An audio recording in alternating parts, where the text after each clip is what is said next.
Assalamualaikum warahmatullahi wabarakatuh. Salam Om Swastiastu, Namo Buddhaya, salam kebajikan, Rahayu Rahayu.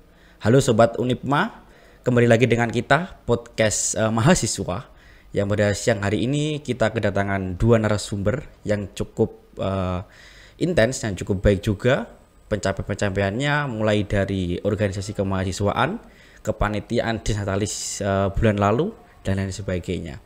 Baik, sebelum kita masuk ke dalam acara podcast ataupun kegiatan podcast, izinkan saya perkenalan diri dulu dan mengenalkan juga kedua host kita di sini. Mohon maaf, narasumber kita di sini. Nama saya adalah Tata Gali Cahyoko, berasal dari Prodi Teknik Informatika semester 6. Sekarang saya juga ada di salah satu orgamawa kampus, yaitu di Badan Eksekutif Mahasiswa Unipma.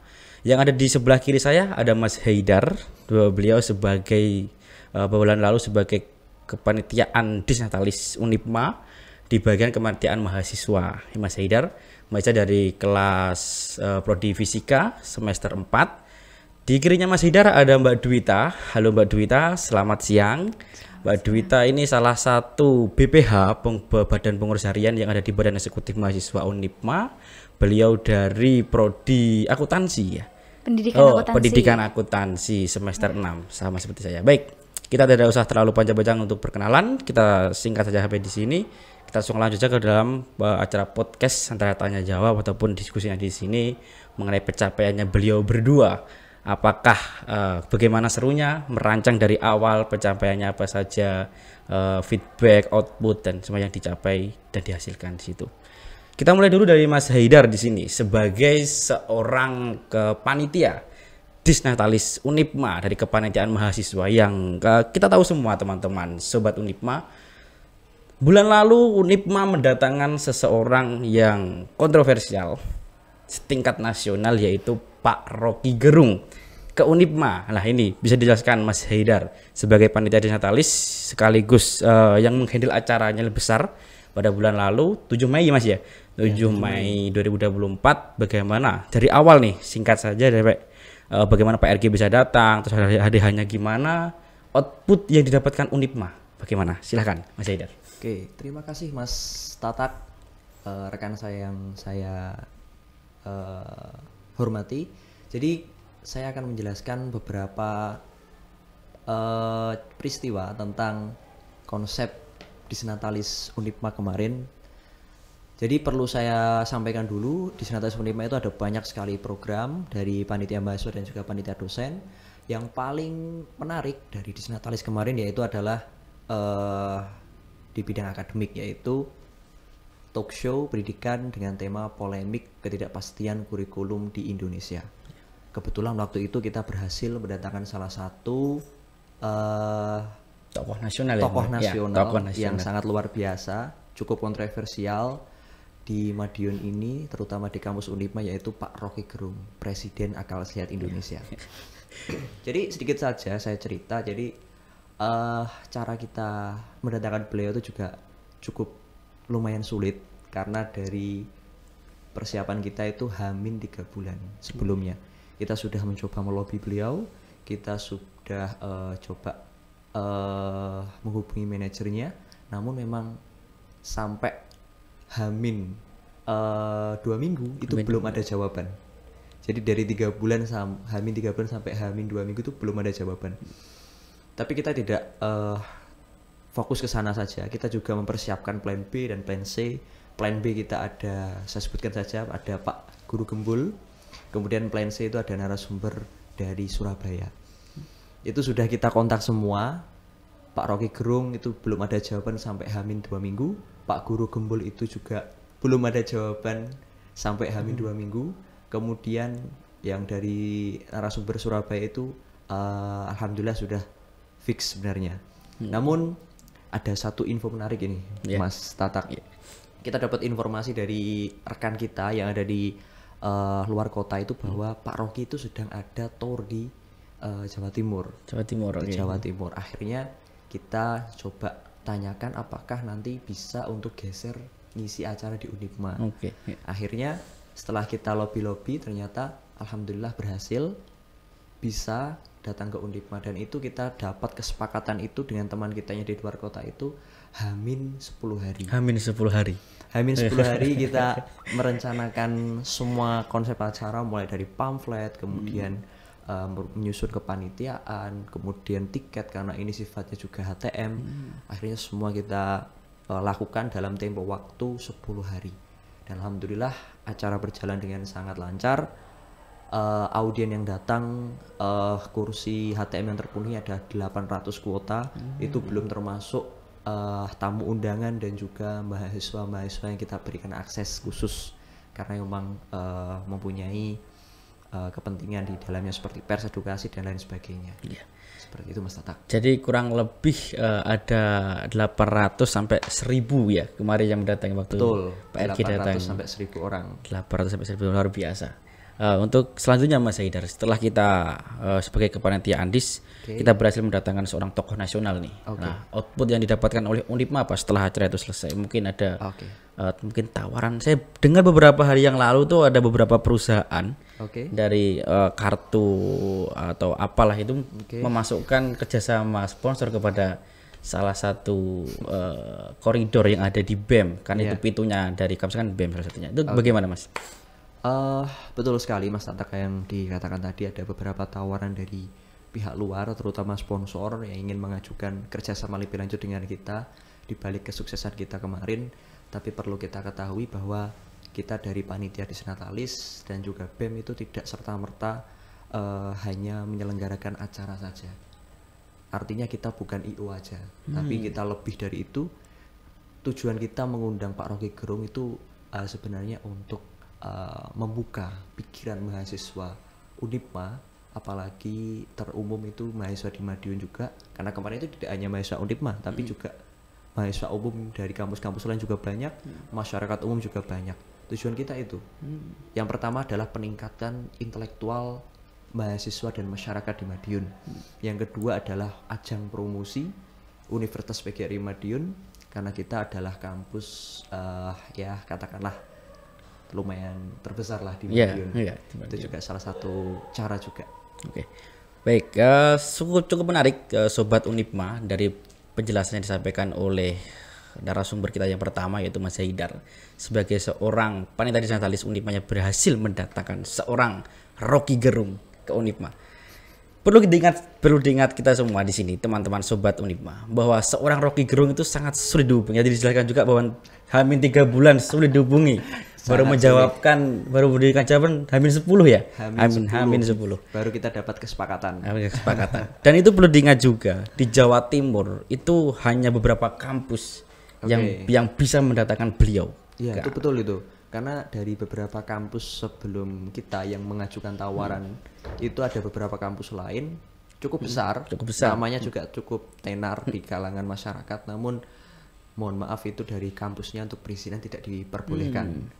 Alhamdulillah kita dari Unipma kita sudah lobbying dari tingkat internal sampai eksternal di pihak keamanan, semuanya berjalan dengan lancar. Kita dapat izin, akhirnya kita selenggarakan acara itu dengan alhamdulillah lancar juga ya. Jadi pihak Unipma, pihak rektorat juga mendukung, mahasiswanya juga antusias. Artinya di sini menandakan salah satu kampus yang demokrasinya hidup, yaitu Unipma, salah satunya. Baik, cukup menarik teman-teman. Kita bergeser ke pembahasan selanjutnya yaitu narasumber yang kedua, yaitu ada Mbak Dwita dari salah satu mahasiswa Unipma yang lolos program PMM, program KM, dan pada tahun lalu beliau mengetuai program PPK Ormawa, yaitu Orgamawa Badan Eksekutif Mahasiswa Unipma.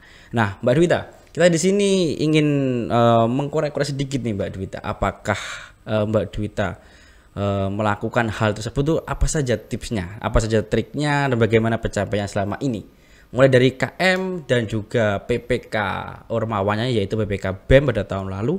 Karena saya dengar ini bahkan seorang Bupati Ponorogo, kan dulu tepatnya di Ponorogo Mbak Dwita ya untuk PPK-nya, realisasinya. Seorang Bupati Ponorogo datang untuk meresmikan ataupun membuka. Itu gimana ceritanya bisa menghasilkan capaian seperti itu? Dan juga KM, yaitu kampus mengajar. Mbak Dwita ada di salah satu sekolah yang ada di Madiun, yaitu SMK Bonaventura. Nah, itu salah satu sekolahan yang sangat luar biasa. Mungkin Mbak Dwita akan menjelaskan detailnya bagaimana. Silakan Mbak Dwita. Oke, baik. Terima kasih Mas Tatak. Sebelumnya yang pertama tadi pertanyaannya itu PPK Ormawa ya, bagaimana tips dan triknya ya? Pastinya ada banyak kesusahan juga di awal untuk bagaimana sih mendatangkan bupati setingkat bupati di dalam program yang notabene itu kita juga berada di daerah orang, yaitu di daerah Ponorogo. Nah, dari kita tim pastinya juga untuk mendatangkan bupati tersebut, kita terlebih dahulu memberikan undangan kepada beliau melalui lewat kantor pusat yang ada di Ponorogo. Dan selain itu di desa tersebut juga ada teman yang bisa memasukkan melobi untuk mendatangkan beliau, sehingga kita lebih mudah komunikasinya untuk bisa mendatangkan beliau bupati. Namun pada waktu pendatangan beliau itu ada juga kendala, yaitu dari mulai acaranya yang di awal jam 7, beliau baru bisa datang di jam 12 siang. 12 Jadi kita molor kurang lebih 5 jam di sana karena memang beliau waktu itu lagi sibuk-sibuknya kegiatan, lagi banyak kegiatan untuk menyempatkan waktu meresmikan PPK Ormawa tersebut. Nah, kebetulan PPK Ormawa kita yaitu pembuatan inovasi objek wisata di Sendang Sentul. Yang dimana dimana di sana itu objek wisatanya itu berbasis pelestarian budaya, sehingga kita mengkonsep itu di sana ada sebuah tanah lapang yang memiliki danau waduk kecil. Jadi kita melihat potensi bahwa di sana itu bisa nih dibuat untuk tempat wisata. Nah, di sana juga memiliki budaya yang sangat luar biasa seperti Riok Ponorogo, sehingga kita juga mengkolaborasikan antara perpaduan budaya dan juga tempat potensi wisata tersebut. Jadi konsepnya di sana nanti di sana itu ada pasar tradisional, ada juga pertunjukan Riok Ponorogo, dan juga ada pemandangan-pemandangan yang khas dari daerah sana. Baik Mbak Dwita, cukup menarik. Sebuah program dari kampus yang didanai dari Dikti ya kemarin. Nah, ini perlu disampaikan Sobat Unipma. Pada tahun lalu itu kurang lebih di Unipma itu ada 55 Ormawa, organisasi kemahasiswaan. Nah, yang lolos PPK Ormawa itu hanya 4. Kurang lebih hanya 4 Mbak Dwita ya. BEM adalah salah satunya diikuti oleh Mbak Dwita. Jadi itu salah satu pencapaian juga yang luar biasa yang dipimpin oleh seorang Mbak Dwita di sini. Dan anggaran yang turun dari Dikti nggak main-main ini Sobat Unipma. 40 juta. Ya, kurang lebih 40 juta yang turun dari Dikti untuk direalisasikan ke masyarakat melalui program PPK Ormawa. Nah, dari dana sebanyak itu Mbak Dwita, mungkin bisa dijelaskan apa saja proker-prokernya di sana, pencapaiannya, bahkan sampai ke output yang didapatkan oleh masyarakat setempat di sana. Baik, pastinya dari dana sekitar 40 juta itu kita merealisasikan beberapa program di sana. Seperti halnya kita melakukan pelatihan kewirausahaan, di mana di sana baru request dari warga setempat. Di sana itu terdapat perkumpulan ibu-ibu yang dimana dinaungi oleh desa, sehingga kita bisa masuk ke sana itu dari kepala desa langsung. Kita diberikan wadah di sana untuk mengembangkan keterampilan berupa pelatihan buket di sana. Nah, selain itu kita juga melaksanakan pembangunan pembentukan tadi seperti inovasi objek wisata yang telah kita susun, sehingga kita membangun tempat wisata di sana. Seperti halnya ada panggung budaya, tempat untuk penjualan, pasar tradisional, stand, dan juga pembelian benih ikan. Berarti kawasan tadi Sendang Sentul ya? Itu masih berupa banyak tumbuhan sebelum Mbak Dwita dan tim PPK ke sana? Oke, berarti dana 40 juta itu digunakan untuk pembangunan paling banyak. Berarti artinya babat di sana. Betul. Memulai dari nol. Memulai dari nol. Baik, cukup menarik. Pembahasan pertama dari Mbak Dwita adalah tentang PPK Ormawa. Kita lanjut kedua, pembahasan dari Mbak Dwita juga yaitu terkait pencapaian beliau di bidang Kampus Mengajar. Karena tidak bisa dipungkiri teman-teman, tempatnya Mbak Dwita itu melakukan realisasi program Kampus Mengajar adalah sebuah sekolahan yang cukup luar biasa, cukup baik juga.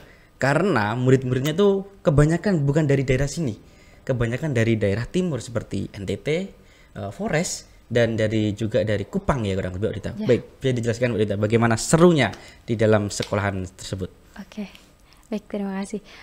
Sebelumnya itu seperti yang dibilang, itu memang siswa-siswa dari sana di sekolah saya yaitu SMK Bonaventura II Madiun itu mayoritas berasal dari luar pulau, dari Pulau Timur yaitu dari NTT, Kupang, dan Flores. Sehingga siswa-siswa di sana itu merantau ke Jawa, di mana mereka itu di sekolah disediakan asrama dan juga untuk kehidupan sehari-hari juga disediakan oleh sekolah.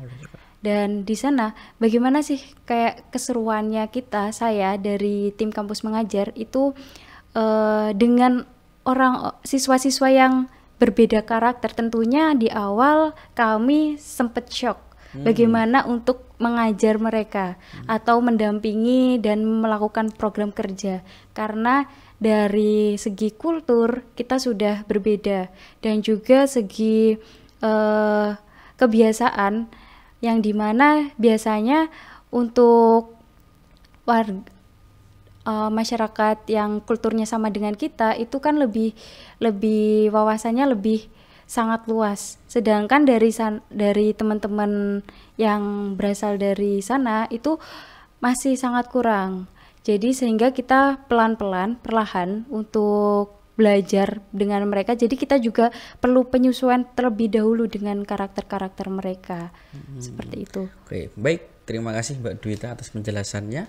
Kurang lebih Sobat Unipma, kita membahas kurang lebih 10-15 menitnya tadi, yaitu pertama, saya langsung ambil saja garis besarnya, yaitu tentang pencapaian salah satu panitia Disnatalis Unipma dari kepanitiaan mahasiswa, Mas Haidar salah satunya, yaitu dapat mendatangkan seorang Rocky Gerung ke Unipma. Di mana tadi juga saya sampaikan bahwa seorang Rocky Gerung itu tidak bisa asal-asalan diundang. Bahkan dari daerah Jawa Timur pun cuma beberapa kampus saya bisa mendatangkan beliau. Dan output yang didapat oleh Unipma sangat banyak, mulai dari ada yang dari perusahaan-perusahaan luar mulai datang menggandeng kami, menggandeng mahasiswa untuk melakukan sponsorship, kerjasama, dan lain sebagainya. Sebenarnya dalam runtutan ke Disnatalis kemarin yang dihandle oleh kepanitiaan mahasiswa itu cukup besar juga. Disampaikan oleh Mas Haidar tadi ada 4 bidang: akademik, sosial, seni, dan olahraga. Dan rata-rata semuanya sukses Mas Haidar ya. Ya, semuanya sukses semuanya.